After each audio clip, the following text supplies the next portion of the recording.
Okay guys, so out here working on the 91 C3500 GMC pickup, and I noticed I have a engine light on. So we set some codes.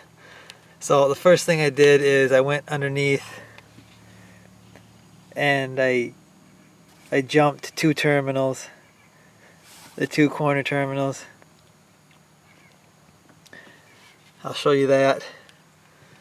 And then after you get those jumped, I just use a paper clip. Once you get those jumped, you can use anything. You turn the ignition on, shut the door so that it goes away. So then what's going to happen is this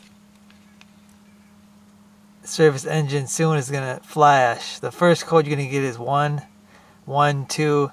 That means 12. So the next code, so that was 4 flashes, 4 more flashes. So the next code is 44.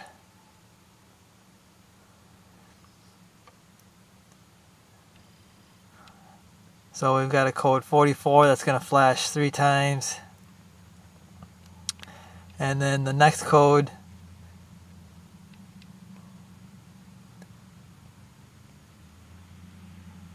one, 1, 2.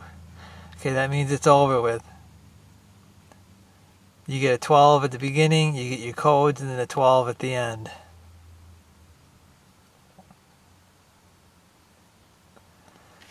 So we've got a code 44, which if I go to my book here,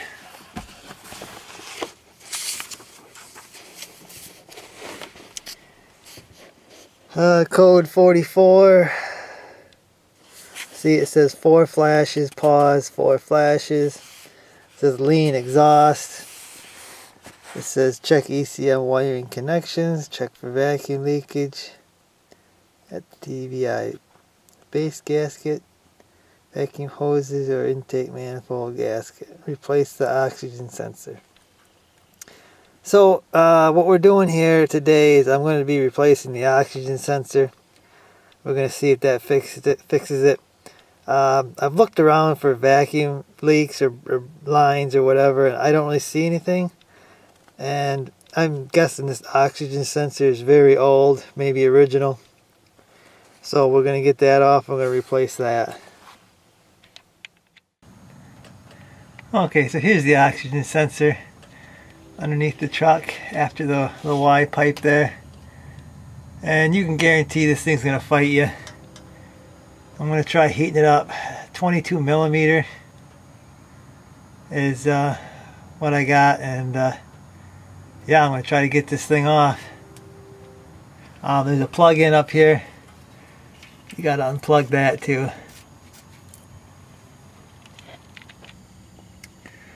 Okay, you can see I got it out. I used the heat and hammer technique here. Used a wrench, and then I took my hammer and I hit it to get it started and loosen it up. It might be too hot to hold, but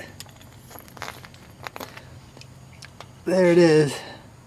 You see the threads are kind of messed up on that, but the threads on the exhaust pipe look okay, so I think we're good to go. I gotta go get a new one. Hopefully they have one, and get her installed. Okay, so there's my new one here. Definitely looks different. It's smaller and everything, but it's the one's calling for at the store. Just like the other parts I put on this thing, they don't always look the same, but hopefully they'll work. That's what they called for. So it's already got anti-seize in the threads. You don't want to add any more. And actually the wire's a little longer, which is going to help because this one is kind of tight. Flange is a little different. You can see that. But it is a Bosch, so it should be a good one. Let's get it installed. Okay, so the new sensor is installed, and it's going to thread in kind of hard because this is a rusty pipe, and you've seen the threads on the other oxygen sensor, they're all messed up, so it's going to thread in kind of difficult. But if it's like really difficult, you're probably cross threading it, so just take your time, get it set in there, try to get the original threads, and crank her down in there. I got it plugged in and we're ready to test this thing out. Okay, so driving it today, even doing a little towing. Looks like the check engine light isn't coming on anymore. So apparently we fixed the lean condition.